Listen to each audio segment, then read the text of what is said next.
Sir, ಈಗ ಸಭಾಪತಿಗಳು ruling ಕೊಟ್ಟ ಮೇಲೂ ಕೂಡ ಪ್ರಕರಣ ಇಷ್ಟೊಂದು ಹೊರಗಡೆ ತಿರುವುಗಳನ್ನ ಪಡ್ಕೊಳ್ತಾ ಇದೆ. ರಾಜಕೀಯವಾಗಿ ಎರಡು ಪಕ್ಷಗಳ ಮಧ್ಯೆ ಒಂದಷ್ಟು ವಾಕ್ಸಮರಗಳು ನಡೀತಾ ಇದ್ದಾವೆ. ಇದೆಲ್ಲಕ್ಕೂ ಈಗ CID ಎನ್ಕ್ವೈರಿ ಹಾಕಿದ್ದಾರೆ. ಅದು ಸತ್ಯಾಸತ್ಯತೆ ತಿಳಿದ ಮೇಲೆ ಏನು ಅಂತ ಗೊತ್ತಾದ್ಮೇಲೆ ಸರಿಯಾಗಿ. ಆಮೇಲೆ ಸರ್, ಗೃಹ ಸಚಿವರನ್ನ ಮೀರಿ ಹಸ್ತಕ್ಷೇಪ ಆಗಿದೆ ಅವತ್ತು ಅವ್ರನ್ನ ನಡೆಸ್ಕೊಂಡ ರೀತಿ ವಿಚಾರಕ್ಕೆ ಅಂತ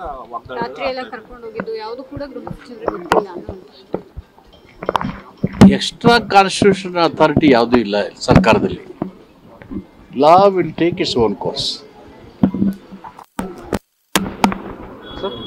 Law will take its own course. There is no extra constitution authority in the government.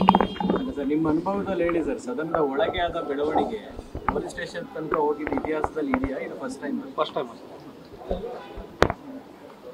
No confidence motion ಬಂತು ಯಡಿಯೂರಪ್ಪನವ್ರ ವಿರುದ್ಧ.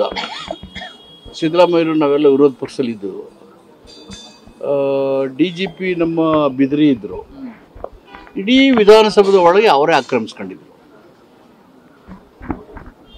ಒಂದು ಕ್ರಿಯೆಯನ್ನು ಇನ್ನೊಂದು ಕ್ರಿಯೆಯಿಂದ ನಾನು ಕೋಟ್ ಮಾಡಿ ಎಕ್ಸಾಂಪಲ್ ಕೂಡ ಡಿಬೇಟ್ ಮಾಡ್ತಾ ಇಲ್ಲ. ಯಾವುದು ಪ್ರವೇಶ ಮಾಡಬೇಕು, ಯಾವುದು ಪ್ರವೇಶ ಮಾಡಬಾರ್ದು, ಪ್ರಜಾಸತ್ತಾತ್ಮಕ ನಡವಳಿಕೆ ದೃಷ್ಟಿಯಿಂದ ಅದು ಕ್ಷೇಮ. ಅದು ಆಗಿದ್ರೆ ಅದು ಸರಿಯಲ್ಲ. Yes sir.